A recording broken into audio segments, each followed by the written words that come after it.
TYT is partnering with participant media to help solve the climate crisis. Wouldn't that be great?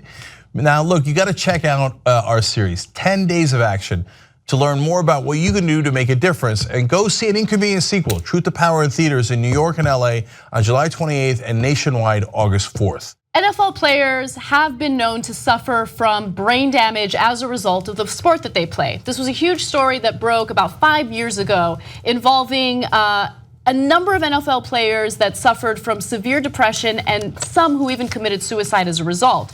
And so an investigation into this found that because of the constant head trauma that NFL players have to experience as a result of the sport, they're likely to develop a condition known as CTE. Now, CTE could lead to things like memory loss, mood swings, impulsive behavior, and also depression and suicidal thoughts. Now, researchers have been delving into this issue even further, and recently researchers from VA Boston healthcare system and Boston University School of Medicine looked at the brains of 202 deceased American football players. The researchers found that a whopping 87% of the players had CTE, that's the degenerative brain disease commonly found in athletes, and also military vets with a history of head trauma. So that number is pretty high, but what happens when you study the brains of NFL players specifically? Among NFL players, that percentage shot all the way up to 99%. Only one of the 111 deceased NFL players analyzed did not have CTE. Now, before we move forward, I do want to mention a quick limitation to this study. These brains that were studied by these researchers were essentially donated by family members of deceased football players who had suspicions that these football players had CTE. So the sample is somewhat skewed, and the actual numbers, if you take a representative sample, might be a little lower, but I wanted to give you that limitation. Yeah, and it's an important and significant limitation. Nonetheless, the numbers are so high that that it still gives you a shocking perspective into how deep this problem is. I mean, 99%, that is unbelievable. So this absolutely settles it for me. There's no way I'm letting my son play football. And and that is enormously disheartening because I love football. And I'm gonna admit to being a total hypocrite here because I'm gonna keep watching football. And so maybe that's not the right thing to do, especially knowing that 99% of them are going to get head trauma or some huge number, maybe not that high, but an enormous number.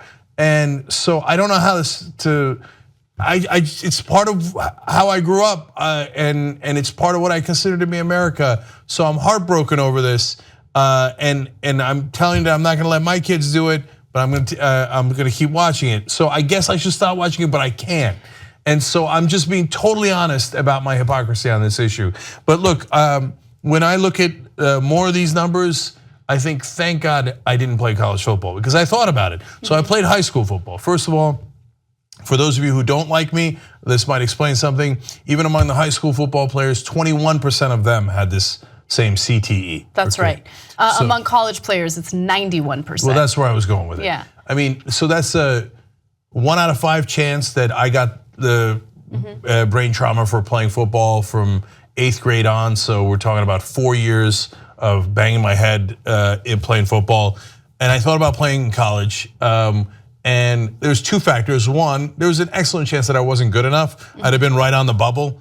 And even at a school that I went to is not known for football, I would have been on the bubble. The other thing is that it takes too long. And I was like, I gotta study and I gotta get good grades. Right. And if I play football and they're having me practice 8 hours a day, I'm worried about my grades. Thank God I was, so I played a much less violent sport, rugby. Now, rugby is arguably more violent, but you're not constantly banging heads because you don't have a helmet on. So the helmet might be the most ironically dangerous invention we've had to protect athletes ever. So, right. Well, I want to just quickly go back to the question of whether or not someone's hypocritical if they continue to watch football knowing what we know now. And so I don't think that someone's hypocritical for continuing to watch football because at least now the information is out there and the NFL isn't attempting to cover it up. In the beginning, when the story broke, one of the components of that story was the scandal involving the NFL kind of trying to brush this under the rug or cover up for it. And so adults couldn't really make a decision as to whether or not they wanted to play football or whether or not they wanted to allow their kids to play football. And I saw that as a huge problem. But if the information is out there and it's well known that this is the potential risk of playing the sport, well, then people get to make a decision as to what they want to do. So I know, but I feel the same. I feel the same way about MMA, and I don't watch it. But unless it's on in a bar and I'm at the bar and I can't help but look at it, but I feel conflicted because it's modern day, I don't know if you're allowed to say this, but what they called them during the slavery era, Mandingo fights. Now it's not just black folks, but so it's missing the racial component. But we're basically throwing them in a ring and saying rip each other apart. I know, but back then there was no consent, there was no choice. No, it's a giant difference, exactly. Of course. But still, there's something at least a little unsettling about it. So, look, let's do a poll on it because I'm super curious. It's not up yet, but it will be by the time this goes up on YouTube, and we'll have the link down in the description box for you guys. We'll call it tytnetwork.com/football. Are you going to continue to watch football knowing that 99% of NFL players, or a number near that amount, based on this research, will get this degenerative brain disease? It's not an easy question, and I don't know which way you guys are going to come out on it. I mean, I'm not going to watch it anyway. So. Well, that's easy for you. Look, I'm going to do something that nobody ever does. I'm going to encourage you not to vote in our poll if you don't watch football anyway, because that doesn't really tell us anything.